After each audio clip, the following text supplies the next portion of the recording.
जय श्री कृष्णा। राधे राधे। स्वागत है आप सभी का आपके अपने YouTube चैनल भक्ति कलश में।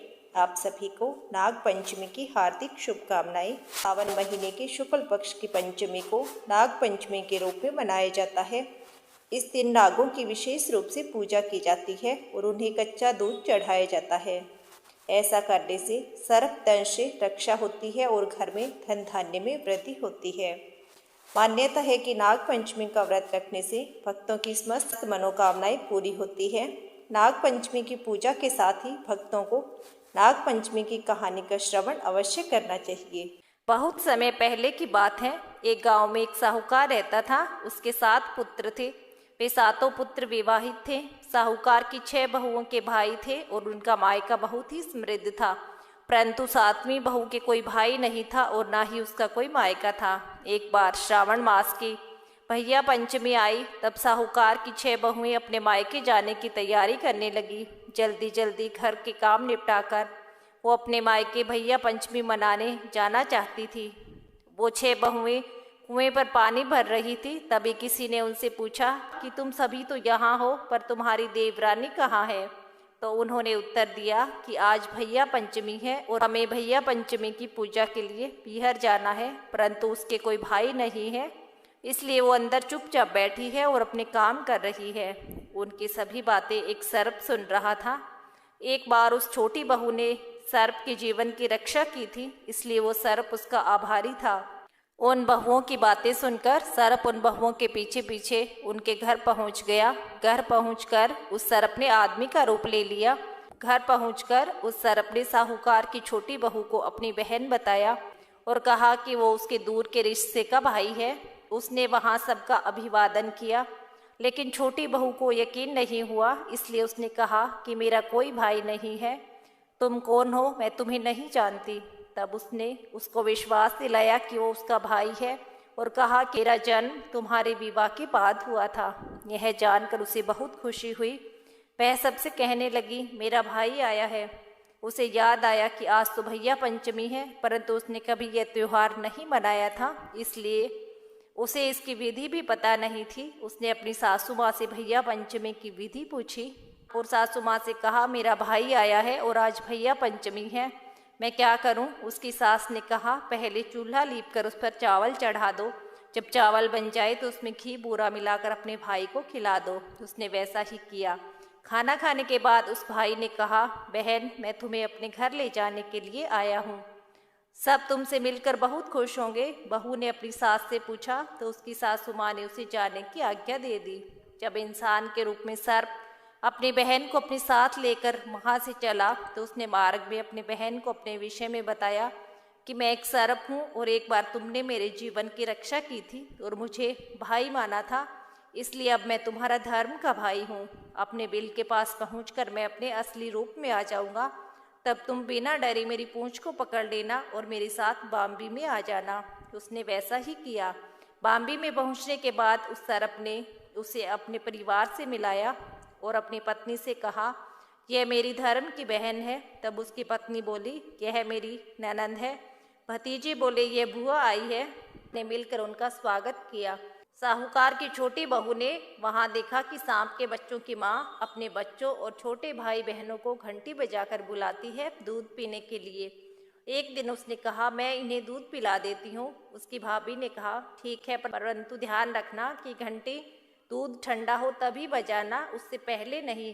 किंतु उसने गलती से घंटी पहले ही बजा दी। तब तक दूध गर्म ही था और उस सांप के छोटे भाई बहन का गर्म दूध पीने से जीभ, फन, पूंछ आदि जल गई। इससे वो बहुत नाराज हुए और बोले, इसने हमें गर्म दूध से जलाया है, हम इसको सजा देंगे। उसकी भाभी ने कहा, नहीं, इनसे गलती हुई है, इन्हें माफ कर दो, मैं इनकी तरफ से माफी मांगती हूँ। जब सर्प की पत्नी के पुत्र हुआ तो उसने अपनी ननंद अर्थात साहूकार की छोटी बहू से पूछा कि बोलो ननंद, आपको क्या चाहिए अपने भतीजे के जन्म की खुशी में? तब उसने अपनी भाभी से एक 9 लखा हार मांगा। भाभी ने ननंद को 9 लखा हार भेंट में दे दिया और उससे कहा, यदि आप इस हार को पहनोगी तो ये हार ही रहेगा, परंतु अगर कोई दूसरा इसे पहनेगा तो ये उसके गले में सर्प बन जाएगा। इधर साहूकार का छोटा लड़का अपनी पत्नी को लेने के लिए आया। उसकी पत्नी ने ईश्वर से प्रार्थना की कि हे ईश्वर, यदि मेरे पति को यह पता चलेगा कि एक सर्प मेरा भाई है तो पता नहीं उसे कैसा लगेगा, इसलिए आप इस बाम्बी के स्थान पर महल बना दीजिए। ईश्वर ने उसकी मनोकामना पूर्ण कर दी और जहाँ बाम्बी थी वहाँ एक सुंदर महल बना दिया। साहूकार का बेटा वहाँ आया और 2 दिन के लिए वहाँ रुका। उसका वहाँ पर खूब आदर सत्कार हुआ। फिर जब लड़के ने अपनी पत्नी को लेकर जाने के लिए कहा तो उस धर्म भाई ने विदा करते समय बहुत सारे दास दासी, हाथी घोड़े, धन दौलत देकर उन्हें विदा किया। जब वो वहाँ से निकले तो मार्ग में साहूकार के बेटे को याद आया कि वो वहाँ अपना कुछ सामान भूल आया है। उसने अपना सामान लाने के लिए वापस जाने के लिए कहा तो उसकी स्त्री ने कहा, ऐसा कौन सा कीमती सामान है जिसके लिए हमें दोबारा जाना पड़े, हम अपने घर चलते हैं। परंतु उसका पति नहीं माना और वापस लौटकर उसी स्थान पर गया। परंतु अब वहाँ कोई महल नहीं था, वहाँ तो सांप की बाम्बी थी। यह देखकर साहूकार के बेटे को बहुत क्रोध आया और अपनी स्त्री से कहा, तुमने मुझे भ्रम में रखा है, तुमने मुझे धोखा दिया है। अब मुझे सच सच बताओ कि यह आखिर माजरा क्या है। तब उसकी पत्नी ने उसे सारी कहानी बताई और कहा कि मेरे कोई भाई नहीं था, इसलिए सारी जेठानियाँ मेरा अपमान करती थी। मुझ पर ईश्वर ने दया दिखाई और एक सर्प मेरा धर्म का भाई बनकर आया और यह उसी की बाम्बी है।